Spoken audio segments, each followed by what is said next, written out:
Everyone, welcome to Zach Attack Reviews, where I break down the good, the bad, and sometimes the ugly of movie, TV shows, and more. Today I'm going to be reviewing the most divisive Marvel movie since Captain Marvel, The Eternals.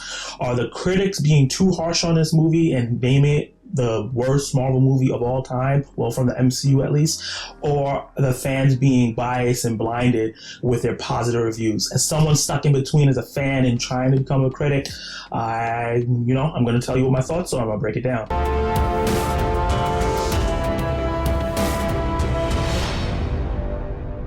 First, I just want to say that I was so happy to go see this movie in the theater after watching Dune on my TV on HBO Max, and I love that experience, but I think seeing it in the theater would have been even better. But seeing this in the theater was really great. But I live in Brooklyn, and I went to the Court Street. Any of my New Yorkers know that theater, the Regal Theater on Court Street. And I went to Theater 8 on the 3rd floor, and it was one of the worst screens I've ever watched a movie on. Only second to this screen where I saw Captain America: Winter Soldier, and there was a dent in the screen that messed up the experience as well. And I definitely want to go see this movie again, but I think that the movie was so beautiful that it overcame the bad pixelation that the screen was doing. I think the cinematography was great. But yeah, if you are in New York and you're familiar with Court Street, and that's where you're going to go see movies, if they give you a ticket for Theater 8, ask for your money back because it's going to be a bad experience. You deserve better, especially to see a movie like this, like a big blockbuster. Well, with that being said, what is Eternals about? It is the creation of legendary comic creator Jack Kirby, and it's being adapted by Oscar-winning director Chloe Zhao. So it's a mixture of things that sound great. But the Eternals in the comics have never been the most popular characters. It's been very dense and very heady, and people haven't really touched on it, and they get books here so often. So when I heard that there was going to be an Eternals movie being made, it raised the eyebrow because there's so many other characters that Marvel could have touched on, and I was wondering why they were bringing these ones now. And the Eternals is about the creation of the Marvel Universe, basically. And they introduce Hashem, which is basically God of MCU. He created everything. He was there before the Infinity Stones. And he sends the Eternals, these godlike characters, to Earth 7,000 years ago from present day, and basically in the infancy of mankind, where we were still cavemen, still trying to figure out how to speak, trying to figure out how to make fire. And they come and they help us advance technology, give us plants the seeds for us to create the things that we use today on a daily basis. But also their primary job was to basically protect us from their predatory cousins, the deviants. They were also made by this god, disregarded his orders, and they're just trying to destroy life. So the Eternals and the deviants are in constant battle for over 1,000 years in the shadows, and while the Earthlings barely know what's going on. But the Eternals are tasked with not interfering with any normal thing that does not deal with deviants in their problems. So Thanos, Ultron, and these are not deviants. This is all man-created problems. I guess Thanos maybe not, but he's not a deviant. So that's why they didn't step in. They were told not to. And when you're told by a god that is like his finger is the size of Earth, you kind of listen to him. But somewhere in this movie, there's a change. There's a change in their mission. There's something, an order that they have to do now. And the main conflict in this movie is not only facing off these new deviants that are showing up that you see in the trailers, but also the team deciding on which side are they on when it comes to this new mission that they have to do. That's very different from what they've been doing for thousands and thousands of years. And it creates a very interesting dynamic that we haven't seen in a Marvel movie so far. So I want to start with what I liked. I want to start off with the good. So what I really liked, the main standout for this movie is the directing, the cinematography, oh my God, gorgeous. And the story and the directing and the cinematography, all so unique to this movie. It almost feels like it's coming from a different universe. I can see the inspirations from movies like Prometheus, which, this is probably like building upon that movie, which had a lot of potential but didn't execute well, where I think that this built on that potential and pushed it in the right direction of what the themes were for that movie. Something like Zack Snyder's Justice League, some of the things that he was trying to do in this movie, I think that as Chloe Zhao was, I don't think, she said that she was inspired by Man of Steel and Zack Snyder's DC work in terms of how he was trying to make gods amongst men and what their place is in the world, and also Alien a bit, especially with the deviants. I thought those inspirations spoke loud and clear throughout this movie, and it brought a unique taste to the Marvel formula. I've seen a lot of reviews saying that this is very different, it throws the Marvel formula out. Not really. The Marvel formula is still here. It's heroes versus villains that are very similar to each other. They fight multiple times. The heroes lose. They come back to fight them again.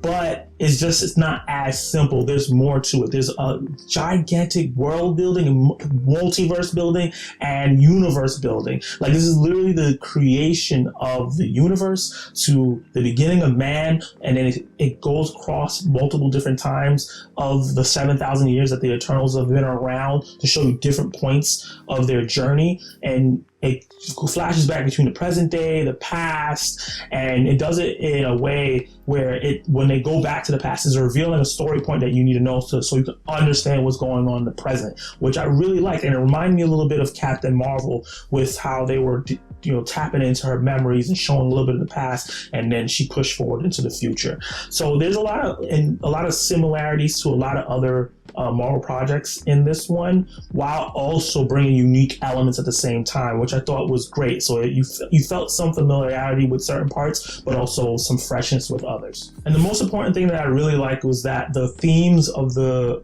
movie that were in this, so different from everything else that we've done before. Usually it's just about, this is a superhero film, they may mix it with another genre, but this is something where these heroes, or if they're even really heroes, are dealing with a moral dilemma that, depending on who you are, if you're a human, you know what side you are when it comes to this dilemma. But with them not being human, being a little bit detached from humanity sometimes, they're dealing with something of deciding who should live, who should die, if these people that are supposed to exist don't exist anymore because you make the decision. Are you right? Or yes, you get to make all these people exist, but you have to sacrifice a world for it. So I liked the conversation. I liked how big it was. It felt a lot huger than anything that we've dealt with before.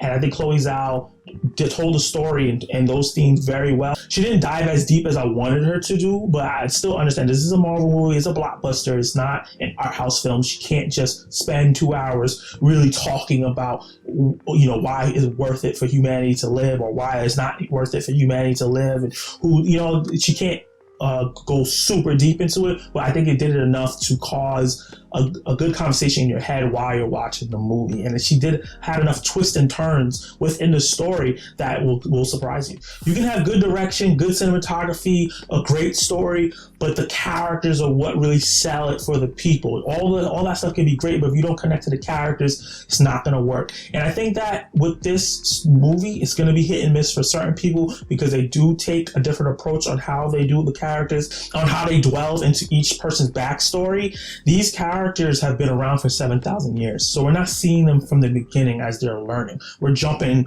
into them where they're experienced, they are full-fledged beings and have their own personalities and backgrounds and decisions. This for me felt like the first time seeing the Avengers all come together and that chemistry starting to build, but without the other movies before it to show like each leader's part in it. We were getting to learn everything, and the movie takes its time in doing those parts. It doesn't speed past the emotional moments or the character building moments, and every character gets to shine. And I think this cast was fantastic. There were standouts throughout, from the actors that we all know: Angelina Jolie, Salma Hayek, the people from Game of Thrones, Richard Madden, and the guy that plays Jon Snow. I forgot what his name is right now, but I think they all did a good job. But newcomers like Gemma Chan, who's really the main character of this story, and the person that played the speedster, they just really stand out. Kumail Kumail Nanjiani, who is so funny in this movie, but he does the action scenes so great. All his transformation into a action star was well worth it. He did a great job in this movie. And my boy Paperboy from Atlanta, who plays Phastos, Brian Tyree Henry, I believe, hopefully I said his name correctly, does a great job of bringing a lot of heart, a lot of comedy. I don't know. It's just he really brought a different aspect to his character that wasn't there with the other characters, and that's what I thought. I think every character brought a different aspect that the other character couldn't. It didn't feel like somebody was there just to be there.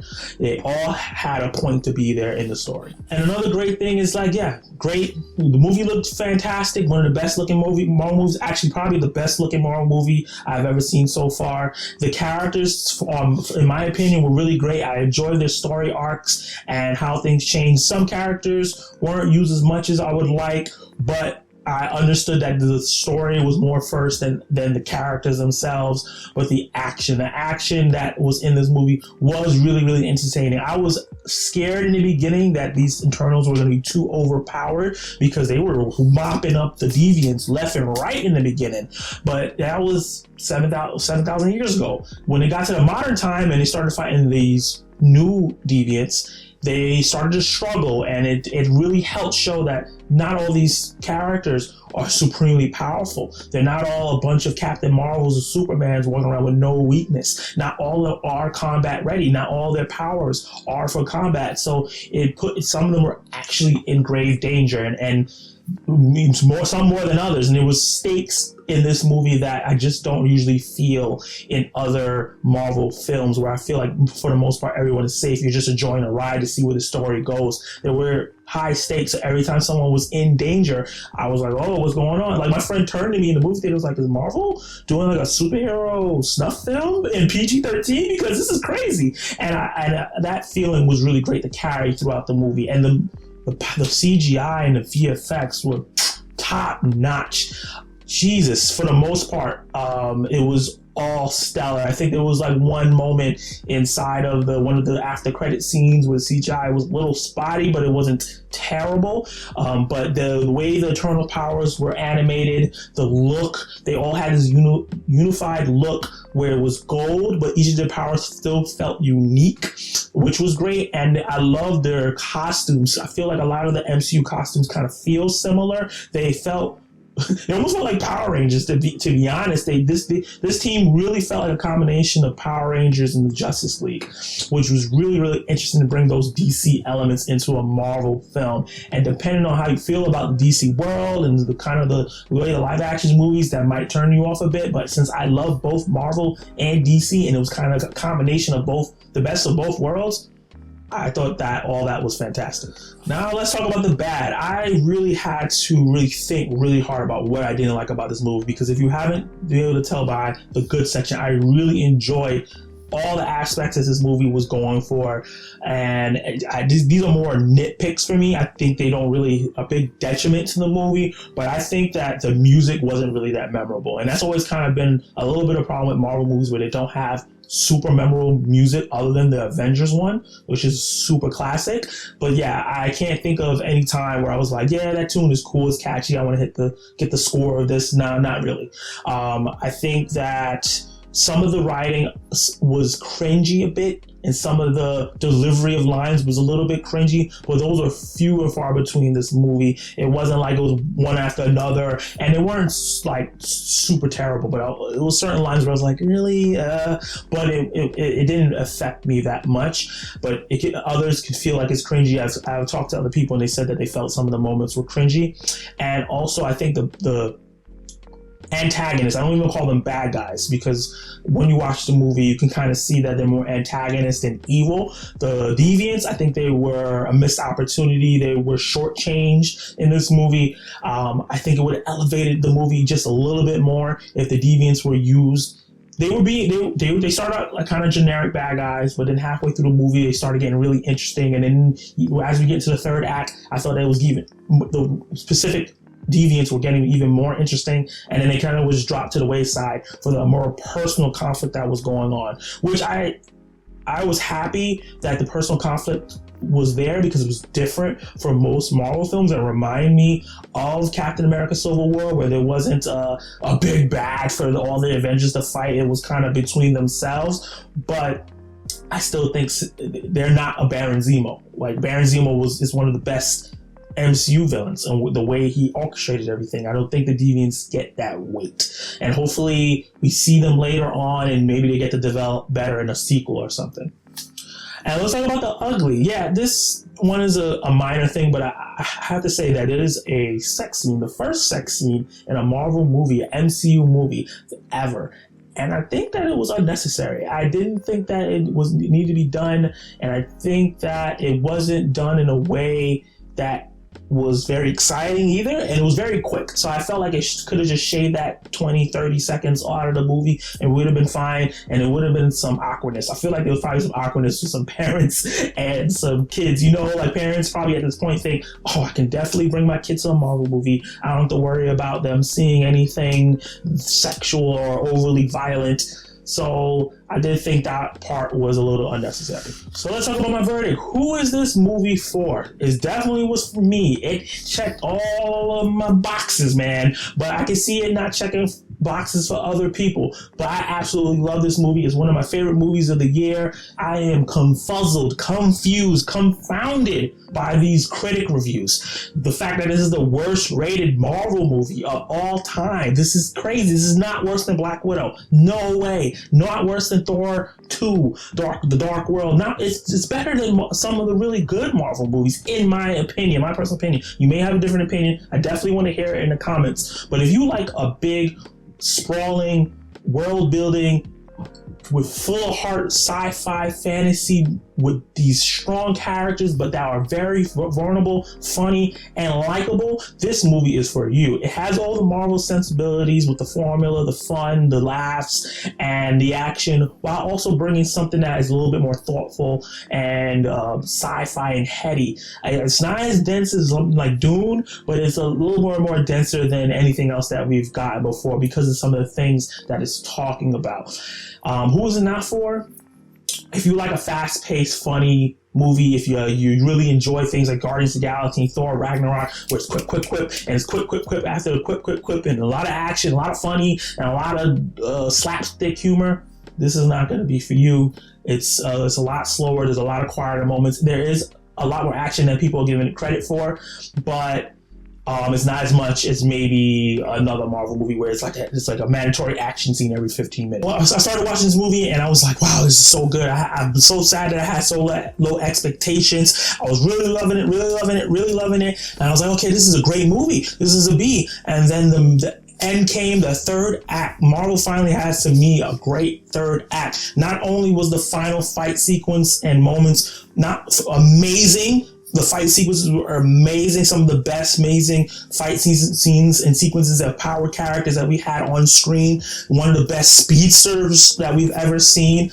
But also what happened after the fight ended and the time that we got to spend with the characters after and the repercussions of what they've done and all my questions that I had answered. And then the two after credit scenes. I have to give this movie an A.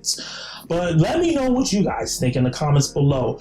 What do you think of my review and my opinion of this movie? What do you personally think of this movie? How did you think it stunk? Do you think the critics are right? Yeah, this is the worst Marvel movie. Were you completely bored? Do you agree with the fans that this was a great movie? And how did you enjoy it? Did you enjoy it like I did? Who were your favorite characters? What were your favorite moments? I'm excited to hear it in the comments below. And I want you to like, subscribe, hit the notification bell so you can be notified, because I'm going to be doing a spoiler review for this movie that'll be coming soon, where I talk about my favorite moments in the movie. I'm going to rank the characters, and I'm going to talk about those amazing 2 after credit scenes and the implications that they might have after I do a little bit of research. So thank you guys for tuning in, and you can actually watch more of my videos right now.